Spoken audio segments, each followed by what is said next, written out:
Hi, you're listening to This Is Not Your Practice Life. I'm your host, Macy Renee, and we are going on a journey together, my friends. I'm a certified life and emotional intelligence coach. And if you really want to step into your highest self, there are a few non-negotiables you're going to have to learn, and I am just the person to help you do it. No matter your past, I'm here to help you create a more fulfilling future. So stick around with me. Not only will I teach you how to navigate your brain's daily mind drama, but I'll help you actually understand your mind, your emotions, why you do the things you do, and why others do the things they do. Most importantly, I'll help you build the self-awareness skills to create whatever results you want. It's never too late to change the trajectory of your life. After all, this is not your practice life. Good morning. Welcome back to another episode of This Is Not Your Practice Life podcast. I'm Macy, and I am so happy you're joining me from wherever you are to listen to this episode.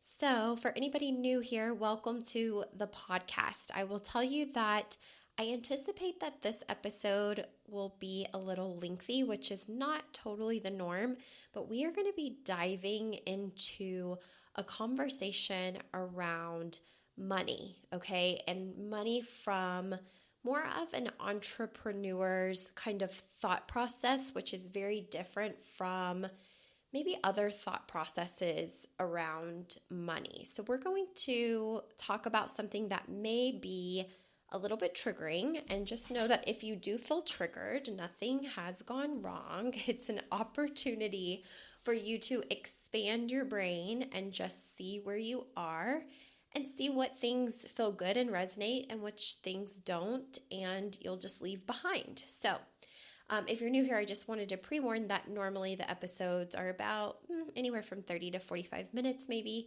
Today, it's probably going to be a little bit longer. And if you're brand new to my work, it's very helpful for you to start at the very beginning of the podcast. Most of my episodes build upon each other and help you build a solid foundation of skills that you'll be very grateful to have later. And so I just like to kind of let you know that, because I know people typically start with the newest episode. All right, you guys.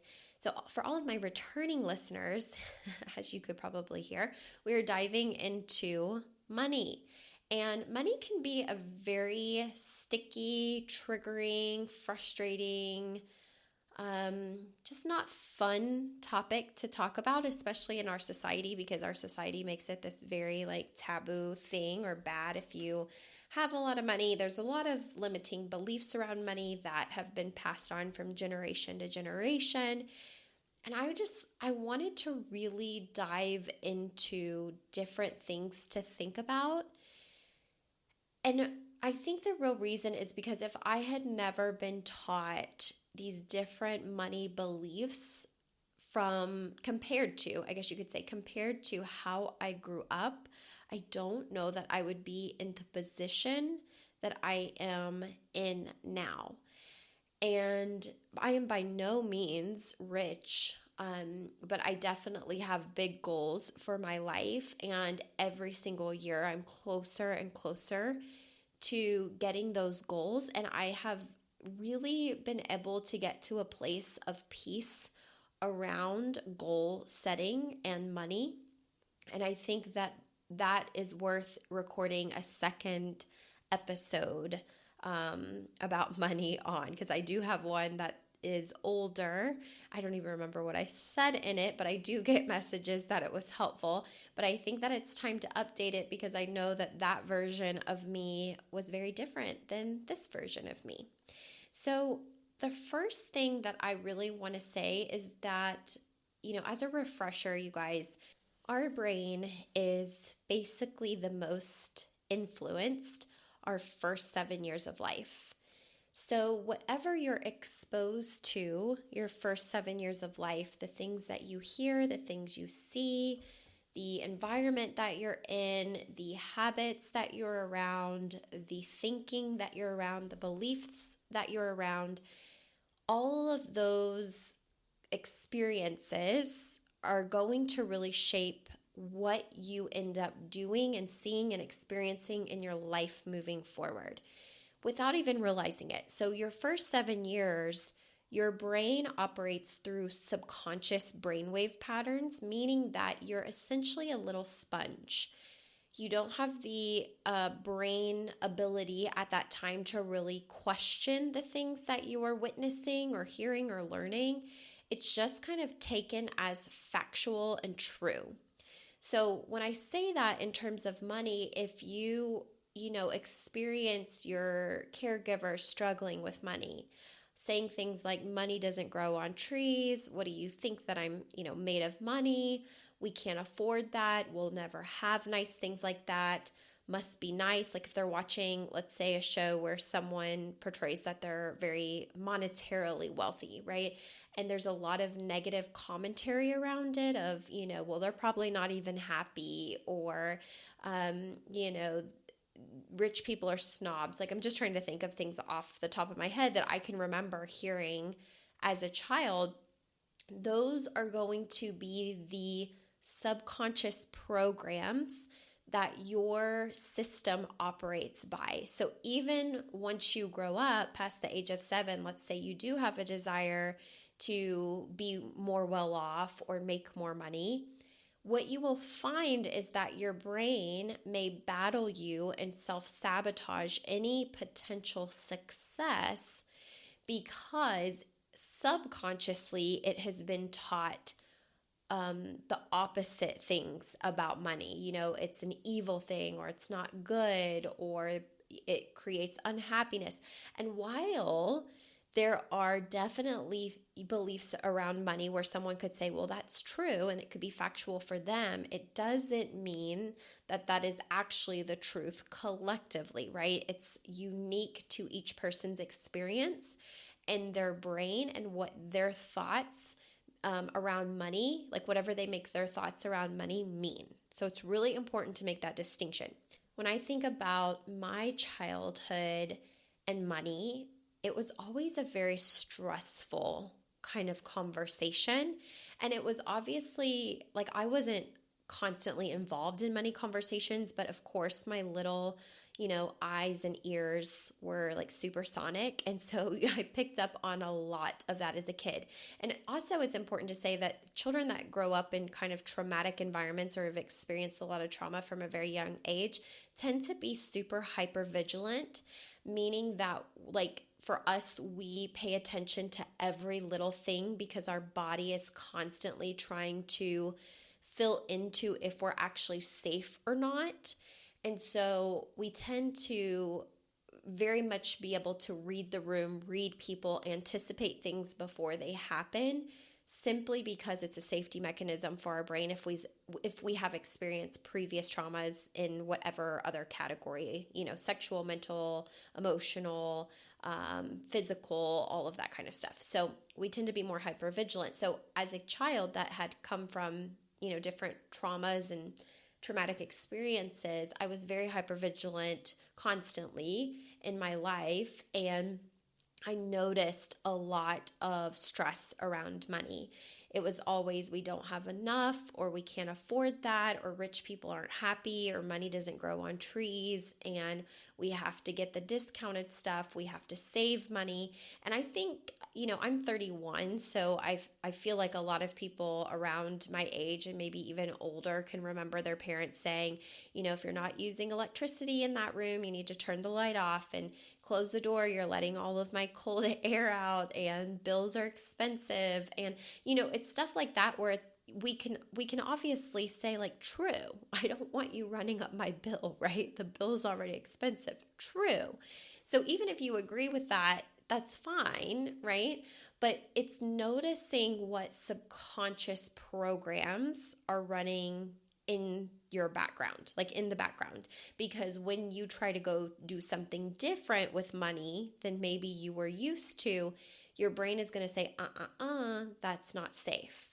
So for instance, I can remember growing up and hearing my grandparents, I grew up with my grandparents saying things like, close the door, you're letting all the cold air out. If you're not going to be in a room, you need to turn the lights off to save electricity.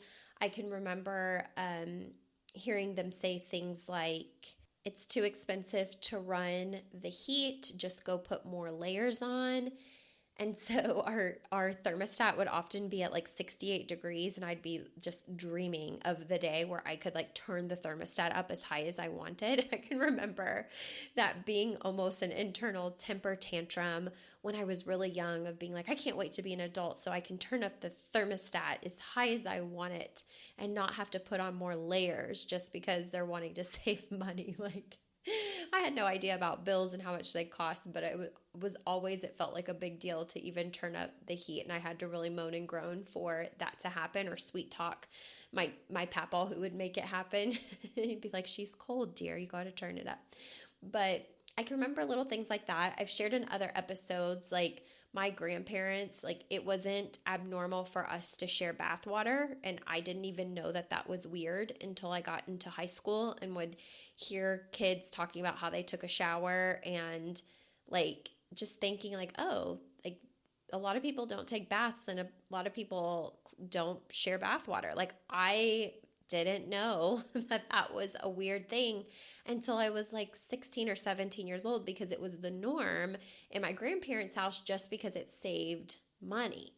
And I can remember going to places like Save-A-Lot all the time. That was like our primary grocery growing up. I remember my grandma always saying, like, we don't go to Target.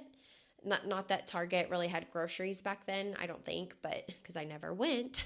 I still don't go to Target, but maybe like once a year. That's no joke.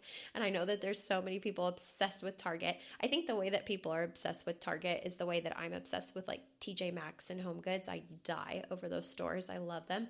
But I guess maybe because I didn't grow up going to Target, like my subconscious remembers my grandma saying things like, Target's expensive. There's no need to shop there. There's never any discounts or sales. And even if that's not true, because I see people, who buy things on sale at Target, that was very much her story. And I didn't question it as a kid. I just learned like, oh, Target's expensive. Other grocery stores are more expensive. So we went to Save-A-Lot, and in our basket was a lot of times the 10 for 10 banquet TV dinners. Now, my grandma, I don't want her to sound like she cannot cook, because my grandma, my Oma, which is my great grandma, my mother, they are the best cooks, and they cook a lot of things from scratch. Like, I didn't grow up eating a lot of frozen meals, but I do remember, like, in order to have things around the house, whenever my grandma wasn't cooking, we stocked up on 10 for 10 banquet brand TV dinners and fried chicken, to be exact, because my papa was obsessed with them. Ramen noodles, my grandma would buy by the case, because they were probably back then like 20 cents or 10 cents a pack. So I grew up a lot on that. And a lot of off-brand labels, because that was the cheapest thing.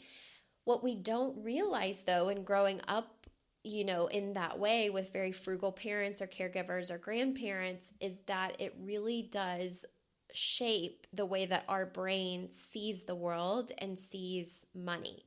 So I take those experiences, and then I add on top of that their thoughts and beliefs about, well, rich people are probably not happy and they're snobs, and you wouldn't want to be rich. It comes with way more problems, and you don't need all of that. And while I now, as an adult, conceptually know what they were saying, it's still money trauma that we tend to have to work through. So all of that goes back to basically asking yourself, what are my memories around money? What did I see growing up around money? What do I remember growing up around money? I can remember, speaking of kind of like money trauma, I can remember whenever I was in the car with a family member who had asked me if I was hungry. And I was very, very hungry, but I remember my sisters being in the car as well, and they were really little, and I was old enough to conceptually understand more. So I was probably like 9 or 10 years old. And I can remember going through the drive-through, and being asked what I wanted. And while I was being asked what I wanted, seeing the wallet open up and the money come out, and there only being, I think it was like $5, like 5 loose $1 bills. And at 9 or 10 years old, I knew that even if we ordered from the dollar menu, that there was no way that I could eat and my sisters would be able to eat. And I remember my sisters in the back, saying like French fries, burger, or whatever. And I can remember the look on the face of this person that just knew there wasn't enough money to feed all three of us. And so I lied and I told them I wasn't hungry. And I just remember that being such a pivotal moment for me of thinking like, when I grow up, I just don't want to live this way where it's down to the pennies, right? Where I can't afford certain things. And that has stuck with me my whole life, clearly. Like that experience of having to say no, even though I was also hungry, right? To make sure. And I didn't have to do that. It's also important to acknowledge, like, I didn't have to do that, but I was at the age where I'm like, well, I'm not going to let my sisters be hungry or this person that's offering me food be hungry. So I'm just going to make sure they eat, even if that means that I don't. And, I was fine. Obviously, I knew that I would be fed. It wasn't like we were, so poor or malnourished or anything like that. Like I have a lot to be grateful for, even in my childhood. But I remember thinking I'll be fed, but I don't know when they will in this situation. And so, I'm just going to make sure that they get what they need. So there can be trauma events around money where you remember things like that. Another one for me, I can remember my grandparents coming into my room kind of a little bit frantic. I think it was my papaw. But he also was like calm-natured, and they never really asked me for a lot, especially as a kid, obviously. But he came in, and I remember him asking how much money I had in my piggy bank or wherever I had my secret stash of money, because I would keep a secret stash of money. And I think at the time it was like $200 that I had from saving up birthday money. And I was probably like, I don't know, maybe like 11, 12, 13. I was pretty young. And my papa said, we will give it right back with interest. I promise if you're just able to loan it to us, we will get it back soon. And I never questioned that they would. Like, I knew that if my grandparents said that they needed to borrow something, like they would give it back. So I wasn't worried about that.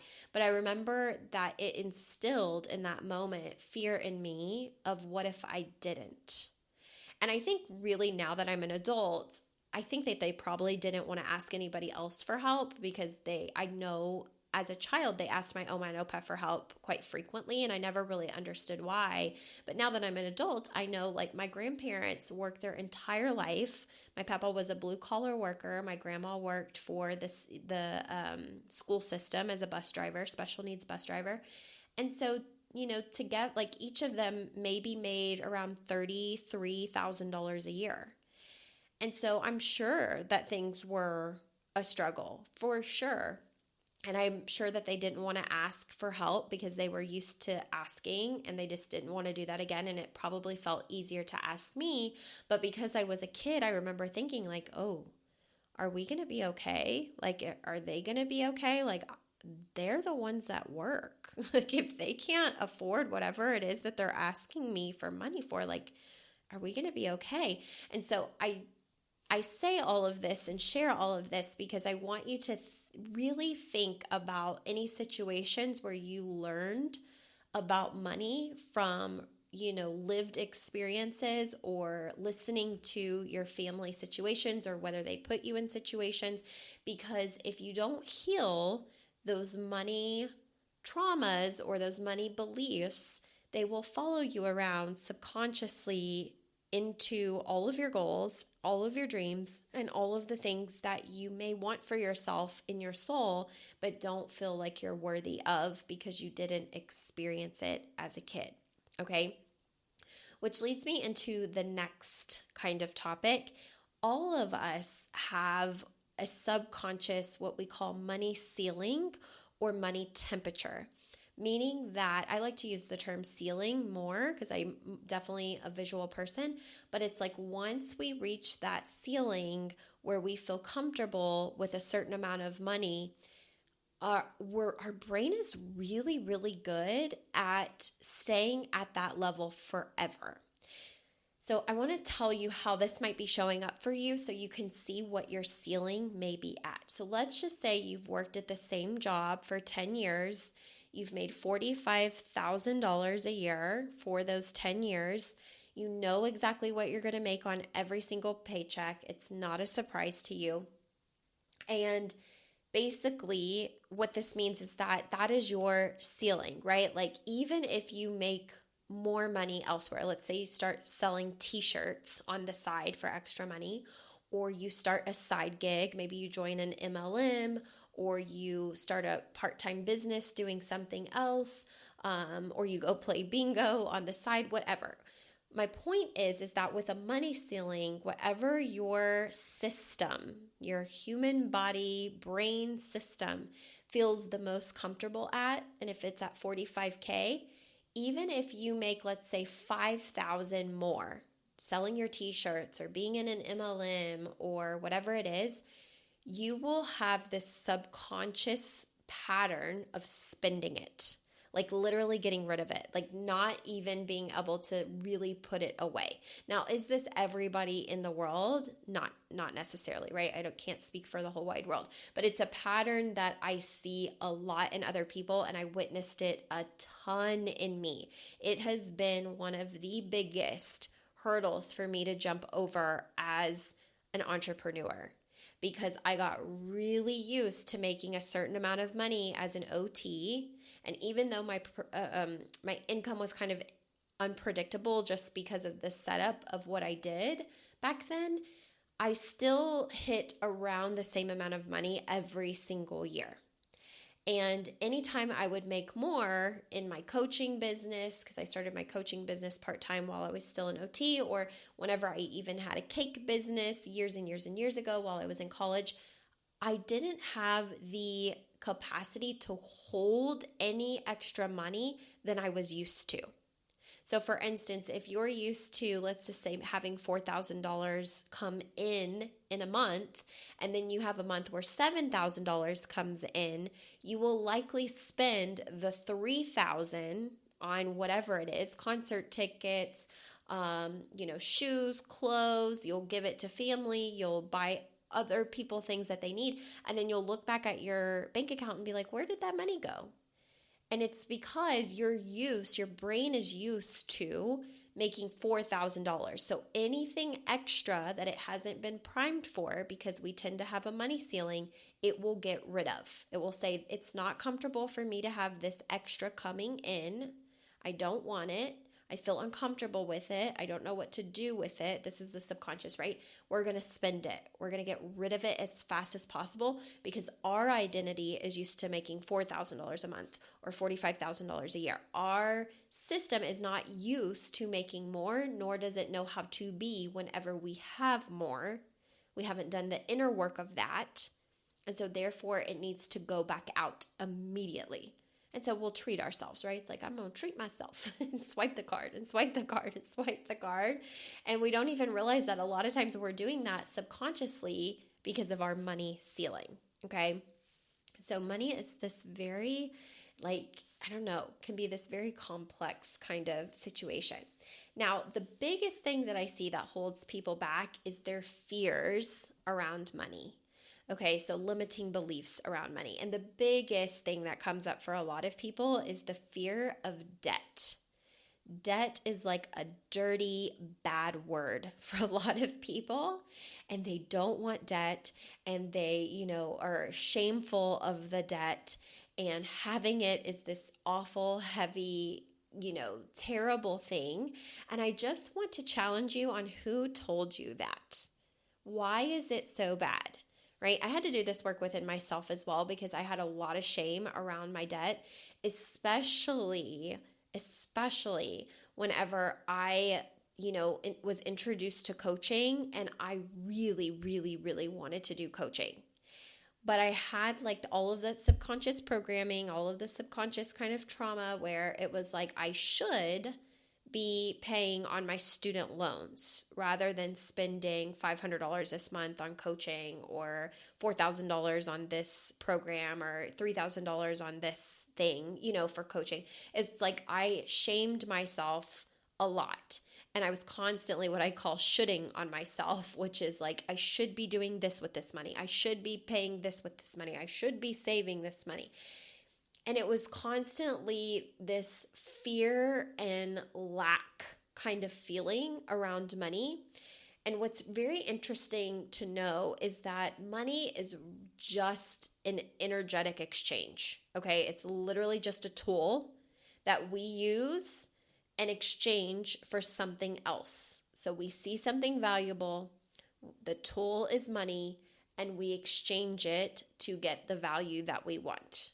Okay, that's all that money is. It's just an energy that goes out of our hands and comes back in other ways, in forms of value, right? I send it out into Never Never Land, and what comes back to me is whatever value, whatever it is that I value.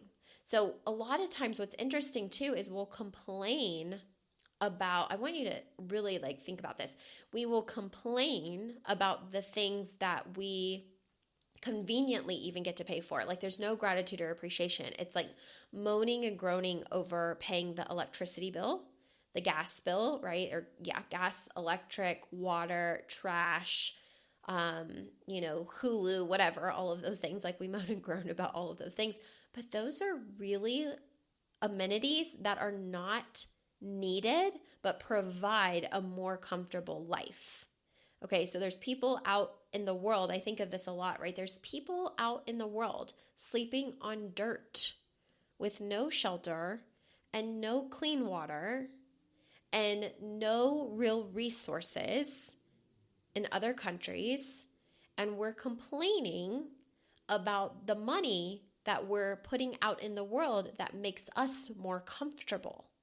It's not a need, it is something you value, okay? You value having water running through your system so you can brush your teeth, so you can fill up a glass of tap water, so you can cook. You value that. So instead of complaining about the bills, you can find gratitude in that. And that is going to lift your energetic vibration around money and allow more money to come into your life. Okay, so what we do a lot of times is we have so much fear around debt. We have so much fear around bills that because money is an energy, it's always responding to us. So have you ever noticed when you're fearful of getting a bill or looking and opening up a bill or paying a bill that you end up with more bills? And then by the time you open them, you feel swamped and you're like, how am I going to pay this bill and this bill and this bill? And then you ignore it and it keeps getting worse, and more bills just coming in, or more bills continue to come in, and you just feel super overwhelmed by it. Have you ever noticed that? It's like fearing it doesn't make it go away. In fact, it amplifies it. And that's because even though money is a tool, it's an energetic tool, and it's always responding to what you think about it. So if you fear it, and if you have a lot of negative thoughts about it and negative feelings around it and traumas you haven't healed around money, you're going to end up in a lot of situations with money that don't make you feel good. Okay, so seriously, this is a serious thing. When I used to see an envelope come in the mail that looked like a bill, I would immediately go put it away on our buffet and not look at it. It's like I didn't want to look. I didn't want to look at how much it was. I didn't want to acknowledge it. I was way too scared. I didn't want to look at my bank accounts. I didn't want to see how much money I had made as an OT. In my brain, it's like, it's not enough. It's not enough. It's not enough. It's not going to be enough. Even my paycheck is not going to be enough. I have to figure out how to pay for bills and for coaching and for this and for that and gas and all of the things and food and groceries and all the things.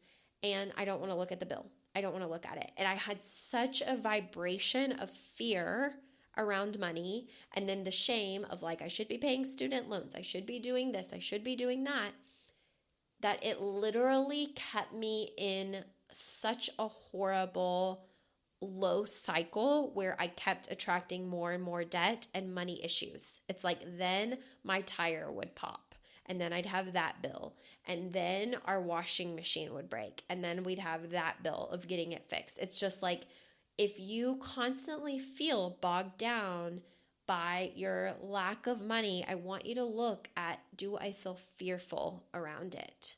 Do I feel out of control with it? Do I feel like I don't understand how money really serves me? And one of the immediate things that you can do is find gratitude for all of the things you can do with money. So rather than complain about the things you don't love paying for, like toilet paper or toothpaste or the light bill, right, and all those things, that instead you say, I'm grateful for that because I value those things. I value using toilet paper. I value getting to brush my teeth with toothpaste.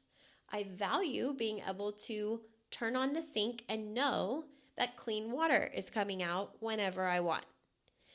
So that is one very simple way you can start shifting your energetic vibration around money if you really struggle with it. This being said too, I know that there are a lot of people out there that do Dave Ramsey. I don't have anything against Dave Ramsey.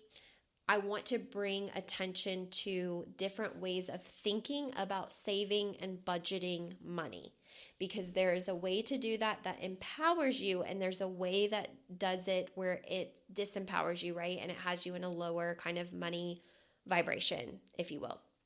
So here's the thing. I want you to ask, if you are saving money, I want you to ask, am I saving it and feeling empowered and knowing that if I spend it, it's coming back to me, that there's no fear around it, that I could lovingly release it if I needed to, knowing it's going to come back? Or are you almost hoarding money and saying, I can't spend this, I don't want to get rid of it. If I do, we're going to be in a lot of trouble. If I spend it, it's not going to be wise because it would take me years and years and years to get that money back, right? I want you to think of your emotional response around you saving money or collecting money, right? Or budgeting your money. Because again, one of those ways is very empowering. Like, I'm doing this because it feels joyful. I'm doing this because I love opening up my bank account and seeing a big number in there. I love knowing that I can add more to it. I love that I could spend whatever I want from it and know that, I can replenish it. I love knowing I have the skill set to save and to budget. I know that I have the ability to spend it on things I really want. Like, there's that kind of energy where you are open to receiving more money, okay? Where you're not energetically blocked. And then there is that I can't spend that. That's way too expensive. It will drop my bank account down to let's say, I don't know, $2,000. And then I'm going to be frantic. And then the money's not going to come back and it's going to be awful and blah, blah, blah, blah, blah, right? You just get it in kind of a spiral around it. And I've got to pay this and I've got loans I need to pay off. And having loans is a very bad thing. And, I'm so irresponsible with money. That you could probably even hear in my voice, like one will make you feel very calm and the other one will have you feeling very frantic.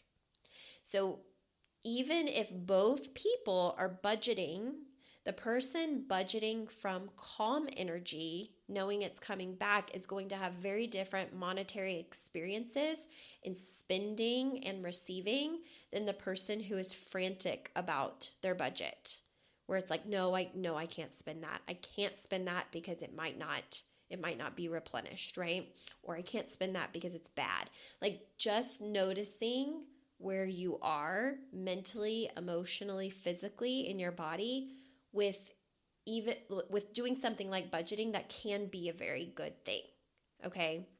Or like even paying off debt. People get themselves very worked up about paying off debt, and debt is neither good or bad, right? It's a neutral circumstance. Debt is just neutral, okay? It has no meaning until each one of us has an individual thought or belief around debt.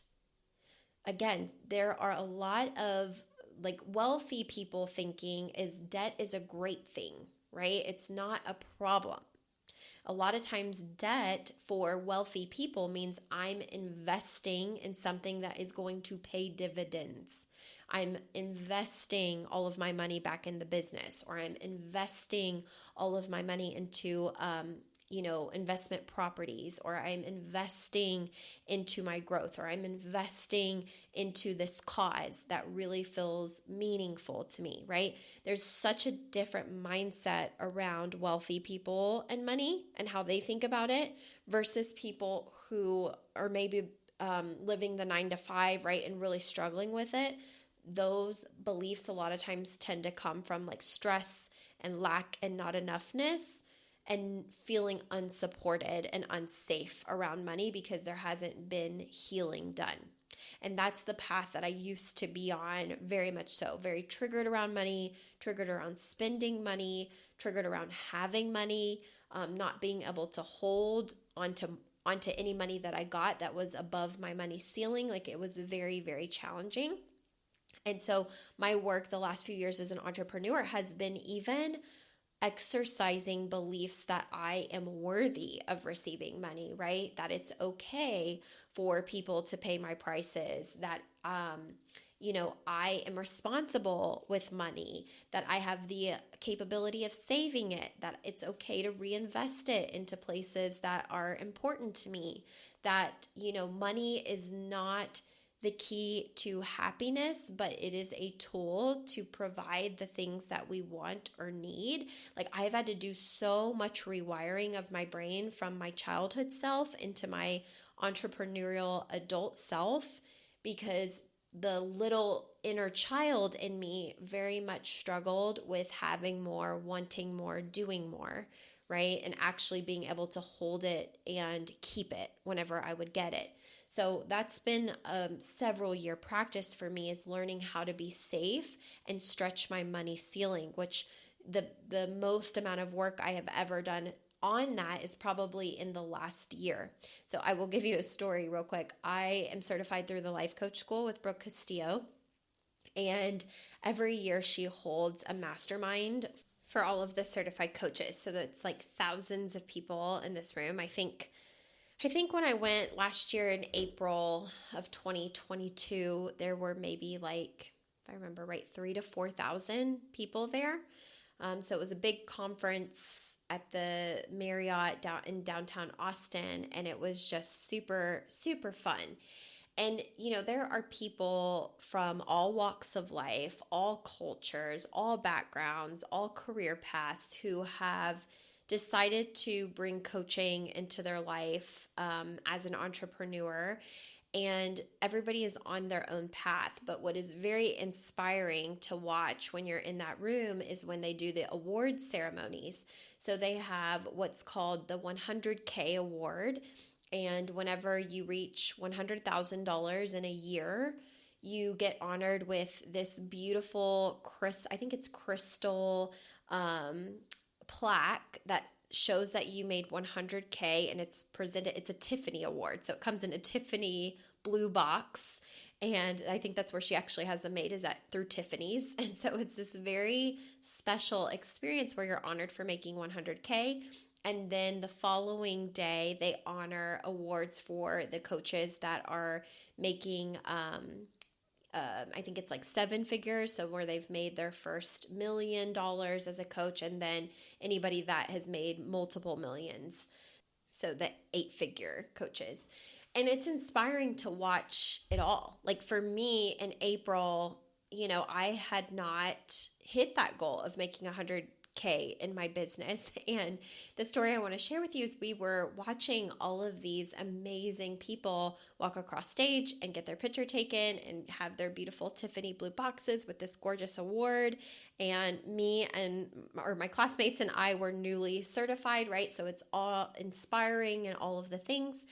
And after everybody walked off stage that had been presented with the award, I think it was Brooke Castillo, she was like, oh, right, like how amazing is that, these coaches have hit this milestone, it's totally possible for you too. You can be up here on stage by next mastermind. How many people in this room are going to be on stage next time? And everybody, like it felt like everybody, but so many people in the audience just like shot up their hand. They're raising it, they're waving it, they're, like woo, woo, woo, woo, woo, me.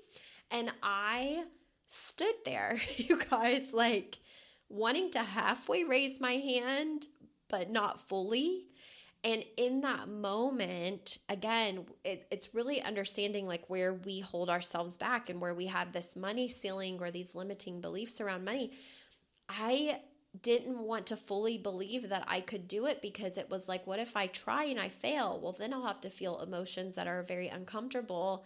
And I don't think I want to be here next year knowing I gave it my all and I didn't get the award, right? Like, I think that that's what was going through my brain is like, I'm really afraid to fail at that. So I don't want to raise my hand, even though I want to raise my hand. I want one of those awards. I want it in the blue Tiffany box, right? So as I was not raising my hand, or maybe like halfway, I can't remember, one of my cohort classmates and good friends, she was like, Macy, she looked over at me. She's like, Macy, what are you doing, girl? She was like, yes, you need to raise your hand. And she like yanks my arm up to the sky. And she was like, you will be on stage making 100K, like probably next year, maybe even 1 million. Who knows? Like the possibilities are endless. And I felt so internally like I wanted to crawl under a rock and just die. Like I was just like, no, I don't think that that's me. I don't think that I'm the person that makes 100K or the coach that is ready yet to make 100K. Like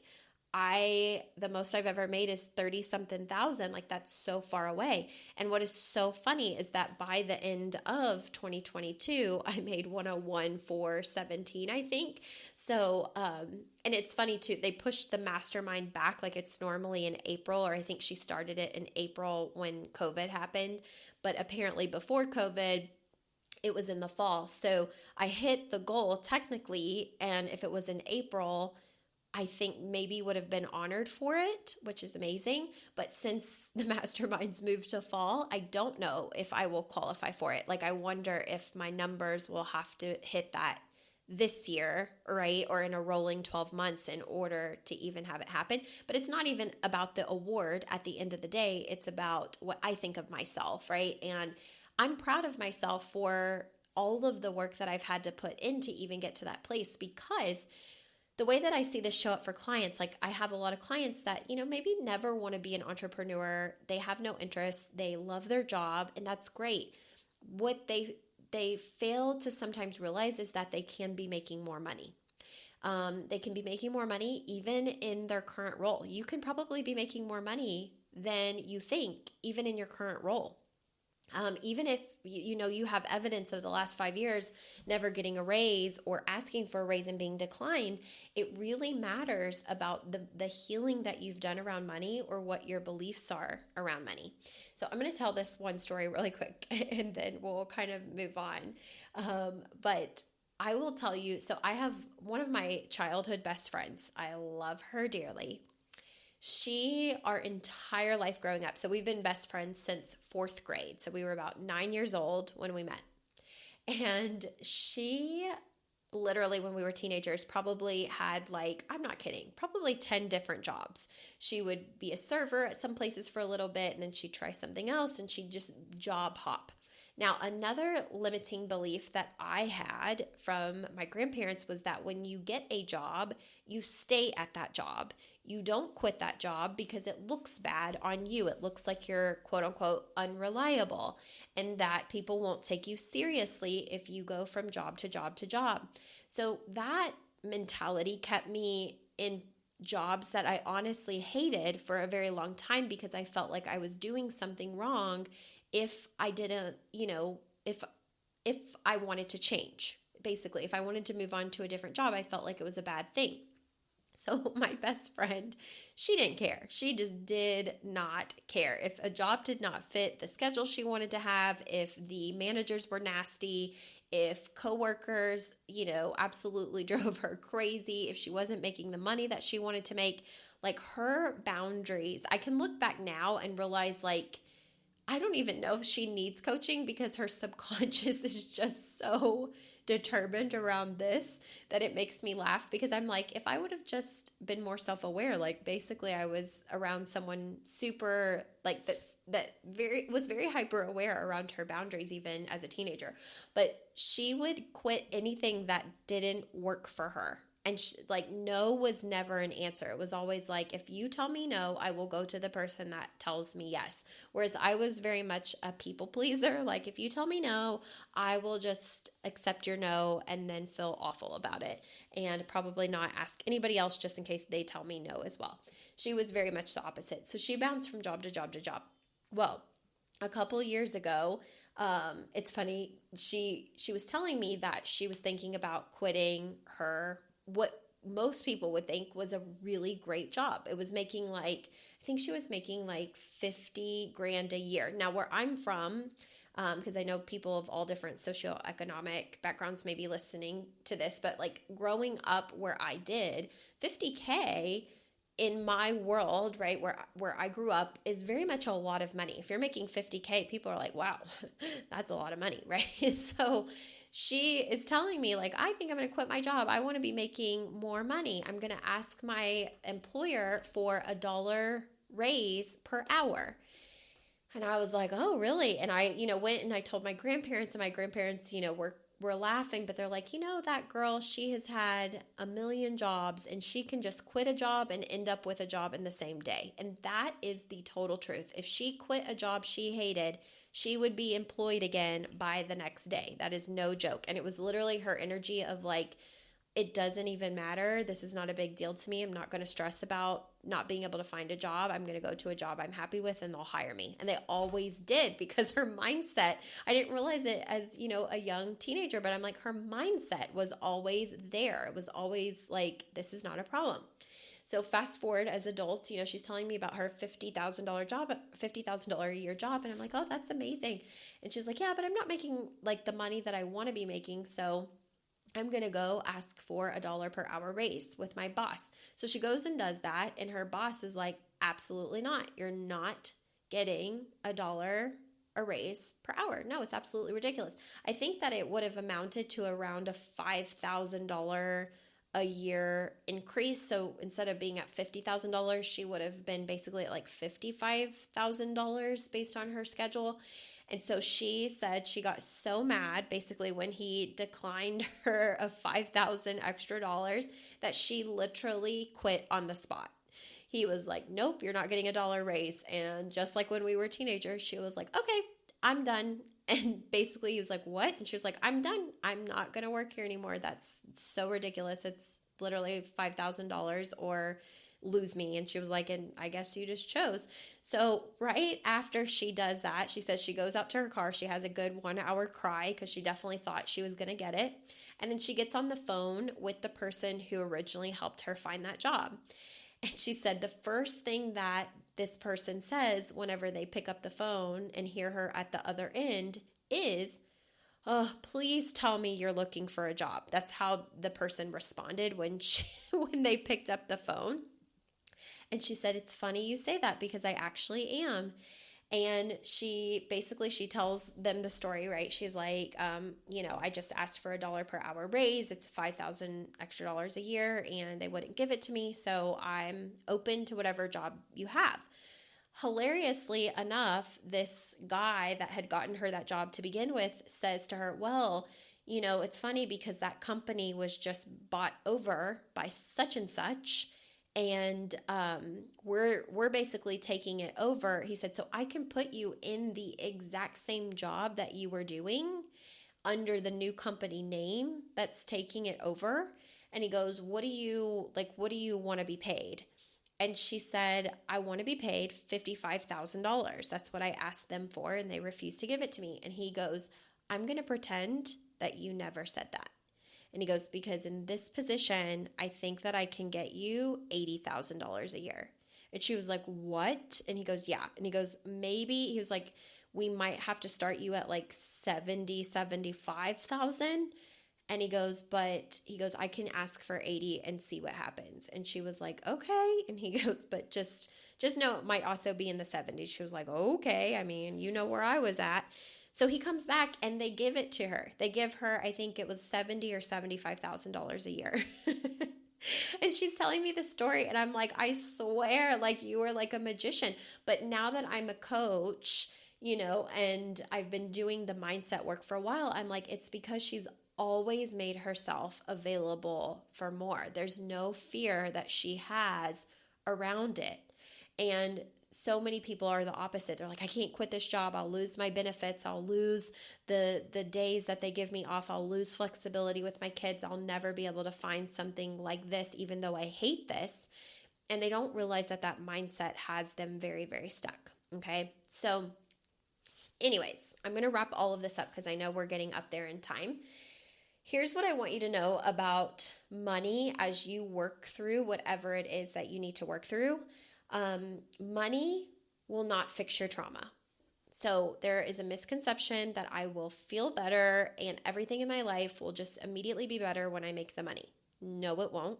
Okay. That is evidenced by people who make all the money in the world and still take their life, because mental health at the end of the day is super, super important. And while money makes things easier at times because it's a tool, and because we can exchange it for things that we value, it doesn't mean that it is a fix-it for any of the things that we have not healed, the thoughts that we're having, the feelings we haven't processed, the traumas in our body, the mental health that we need to address, okay?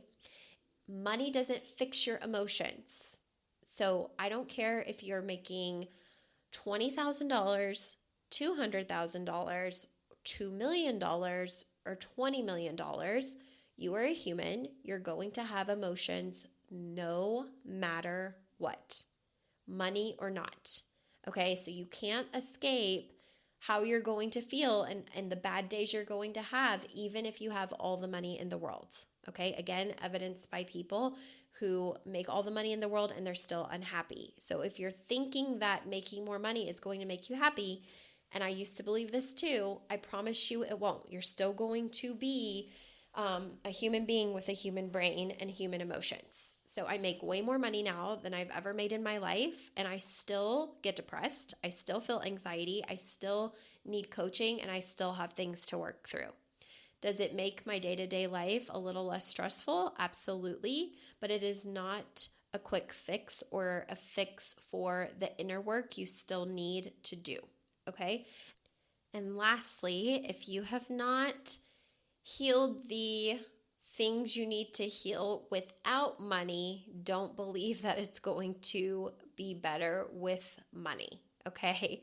So whatever monetary situation you're in, if you want your life to change, you're going to have to make decisions from the place you're in now, not wait until things change in order to make decisions. Does that make sense? So like if you have not healed the things that you if you have not healed the things you need to heal, and you have not addressed and built the emotional intelligence skills that you need in order to feel good now without money, it is not going to get any better even if you do have the money. Okay, the lack of skill will still be there and it will show up in bigger and bigger ways. Because a lot of people, again, this is where people think, money's the root of all evil, or money changes you, or money makes people snobby and showy, or whatever they think. Money simply highlights who you were all along. Okay? I want to repeat that. Money simply highlights who you were all along, or who you are. Okay, so the way that you spend money now would be the same way that you spend money when you're rich, right? Let's say rich or wealthy, whatever that looks like for you. So meaning that if you are very giving with your money, if you are someone that loves to donate to people and to charities, if you are the person, putting a few coins in the Salvation Army basket or the children's charities, right? Or if you're donating to different causes, even though maybe you don't make a lot of money, if that's already who you are, money just expands that and highlights that and puts a magnifying glass on that. So when you have more money, you're likely going to have all of those same traits and still be a giver. You're just going to be able to give bigger amounts than you ever used to.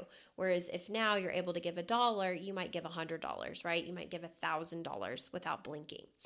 If you were always stingy and greedy and yucky with your money before you had any money, and then suddenly you come into a lot of money, you're going to be the same way. Okay. So a lot of times people think money changes you or it makes you this or it makes you that. No, it highlights who that person was all along. So whatever you're seeing out of the person you're watching with money, they've likely been that way all along. Money is just highlighting it and bringing it to the surface much more. It's much more in your face of who they've been all along, okay? And so that's just something to pay attention to, right? If you like the way that they, kind of go about their money, or if you don't. And whatever we don't like in what other people are doing, it's an opportunity for us to look within ourselves and say, okay, I see what they're doing. They're allowed to do that, right? And it shows me maybe who I don't want to be. Or it could be the opposite experience. It shows me who I do want to be with money. So all of these are things to consider and to work on. We are actually going to be working on this in my new program, the Hybrid Experience. I'm building a workbook to be able to address this in the one-on-one coaching portion. So if you've really struggled in any area of money as it relates to personal or professional, just know that if you're in the Hybrid Experience that starts in April, you will have an opportunity to get coaching and do a lot of workbook prompts around this so we can figure out your money ceiling, your money beliefs, your money traumas, your money memories, your money fears, and help you become the person that can break through. So hopefully you're not in the place where I have been, where I felt stuck for many, many years, unsure how to dig myself out. You can get there much faster because I definitely know how to get you there, more so now than I ever did in the past, being a living, breathing example of it and continuing to do this work. So with that being said, you guys, the Hybrid Experience, you get to have it all. You get one-on-one coaching with me, you get to have the group experience, and you get to go to a luxury retreat on 30A. It's open to women only, and it starts the first week of April. To sign up, you go to MacyRenee.com. If you're interested in signing up and you need a payment plan, you'll need to start the payment plan and sign up by January 31st, 2023. If you are able to pay in full, you can sign up all the way from now through March 31st or until spots sell out. There are a limited amount of spots due to the in-person retreat. And you guys, it's going to be luxurious and amazing and so fun. So I can't wait to see who continues to join. The group that's coming together already is freaking amazing. I can't wait. I am so excited. I love all of the people who are getting in there, and I can't wait to see how it continues to unfold. So if you have questions about that, schedule a consult or get on my website, MacyRenee.com, and go ahead and get signed up, and I will follow up with you. All right, have a great day, and I'll see you next time. Bye. Hey there. Thank you so much for joining me on today's episode of This Is Not Your Practice Life podcast. If you'd like to connect on social media, you can find me on both Instagram and Facebook at Macy Renee Coaching. And if you want to stay up to date on all of my offers, announcements, and inspirational emails, you can join my email list at MacyRenee.com. In addition, if there's a way that I can further support you in your coaching journey, you can schedule a free 60-minute consult at MacyRenee.com anytime you want so we can discuss the best options for you. I look forward to seeing you next week, and I hope you have an amazing day. Bye.